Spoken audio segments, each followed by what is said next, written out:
வணக்கம். நாங்கள் இன்றைக்கு இந்த விசர் நாய்க்கடி சரியானே அதுக்குரிய ஒரு மாதம் தானே இது, பிப்ரவரி மாதம். அது தொடர்பான விழிப்புணர்வுல நடக்குது சரியா.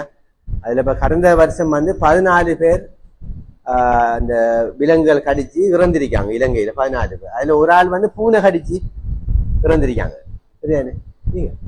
அதில் ஒரு ஆள் பூனை கடிச்சிருந்தேன். 13 பேர் நாய் கடிச்சு இறந்திருக்காங்க. அதில் ஒரு ஆள் பூனை கடிச்சு இறந்திருக்கு சரியானே. அப்ப இது உங்களுக்கு தெரியும், இந்த விசர் நாய்கள் அல்லது இந்த விசர் உள்ள விலங்குகள் கடிச்சு அறிகுறி வந்துச்சுன்னு அவரை காப்பாத்து 100% இறக்குறதா. அவருக்கு அந்த அறிகுறி அறிகுறி வாரத்துக்கு இடையில சரியானே, கடிச்சு அறிகுறி வாரத்துக்கு இடையில அதுக்குரிய தடுப்புக்குரிய வேக்சின் இருக்கு, தடுப்பு மருந்து இருக்கு, ஒரு அதுக்குரிய இன்ஜெக்ஷன் இருக்கு, சீரம் நோடு, அதெல்லாம் அடிச்சு அறிகுறி வாரத்துக்கு இடையில நம்ம காப்பாத்தினோம்னு சொல்லிச்சுன்னா காப்பாத்தலாம். அறிகுறி வந்துட்டுண்டா இன்னும் காப்பாத்தே இல்லாது. அது அறிகுறினா நீர் வறுப்பு நோயின்னு சொல்றேன். நம்ம இப்ப தண்ணி ஒன்று கையில பட்டா ஆள் நடுங்கும். தண்ணியை கண்டா பயம் சரியானே. தண்ணியை கண்டா பயம் அறிக்கும். அல்லது மலைத்துளி ஒன்று, எனக்கு ஒரு பேஷண்ட் ஒன்று ராஜகிரியில மழை பட்டா அவருக்கு மழையை துளி பட்ட தாங்கல. அப்ப அவருக்கு வந்துட்டு கடைசியா ஹிஸ்டரியை கேட்டா அந்த விசர் நாய் அவங்க சொந்தக்கார ஒரு ஆள் கடிச்சு இவருக்கும் கடிச்சிருக்கு. அந்த பேஷண்ட் அட்மிட் ஆயிருக்கு. இவர் அந்த மெசேஜ் கேள்விப்பட்ட உடனே தான் அவர் ஓடியாந்து ஒரு உடனே ஜெனரல் ஹாஸ்பிட்டலுக்கு அனுப்பி நடந்து தெரியாது.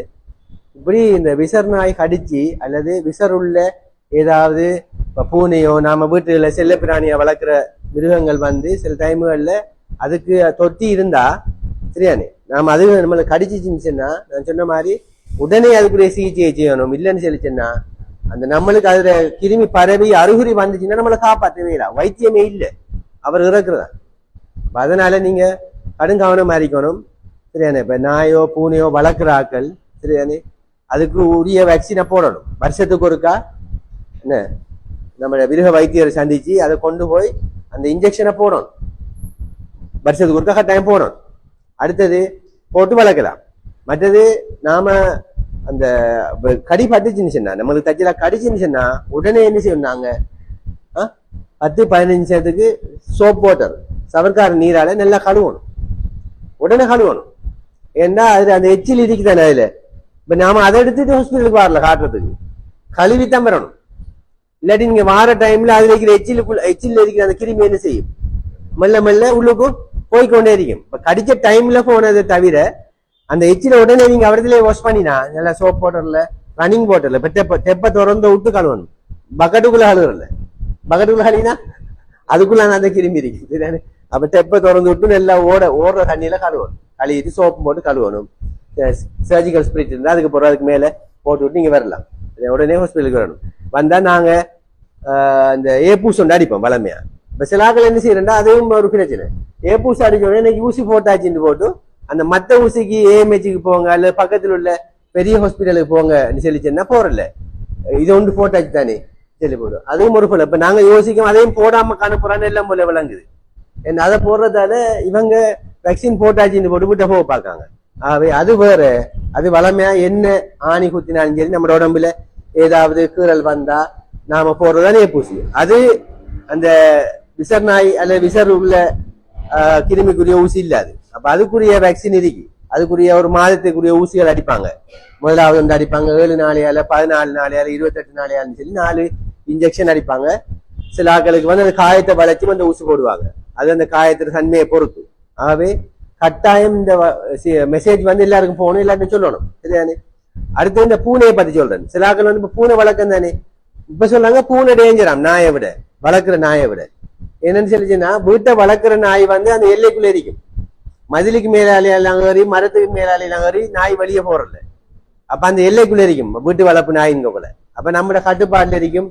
நாம சொல்லுவோம் வேற விசர் நாய்களோட இந்த நாய் பழகுறல்ல எங்கட வீட்டுல கட்டுப்பாட்டுல இருக்குன்னு சொல்லி சொல்லலாம். ஆனா பூனை நீங்க கட்டுப்பாட்டுல இருக்குமா இல்ல, அது வெளியாலையெல்லாம் போகும்.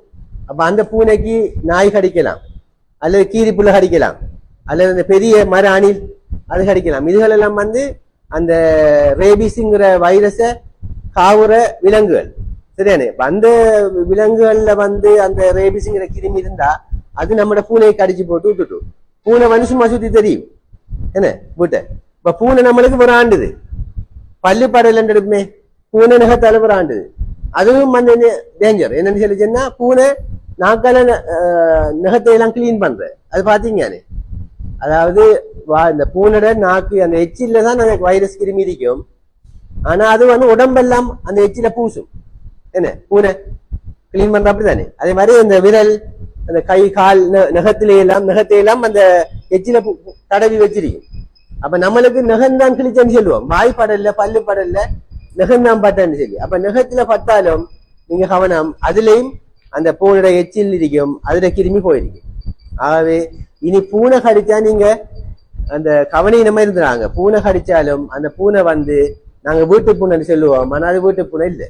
அந்த பூனை வெளியாலையெல்லாம் சுத்தி தர பூனை தான்.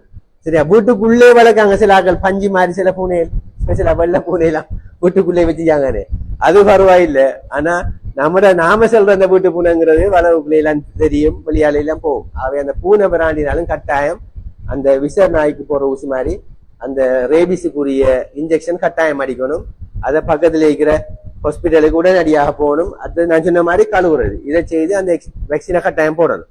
போட்டா நாங்க இதுல இருந்து தப்பலாம். மற்றது நான் சொன்ன மாதிரி அந்த வளர்க்குற இந்த மிருகங்களுக்கு எல்லாம் கட்டாயம் வருஷத்துக்கு ஒருக்கா அந்த மிருக வைத்தியத்தை கொண்டு போய் அந்த கிளினிக்ல போய் அந்த இன்ஜெக்ஷனை போடணும்.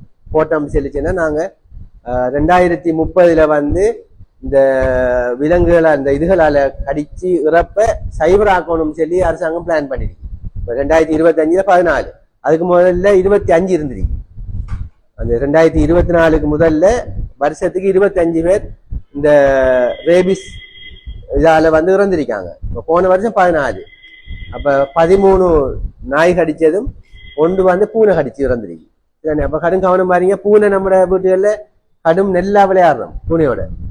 என்ன அப்ப அதை தொடுறோம் எல்லாம் செய்யறோம். அப்ப அந்த அந்த ரோமத்திலே எல்லாம் அதுல எச்சில பூசி வச்சிருக்கும் பூனை.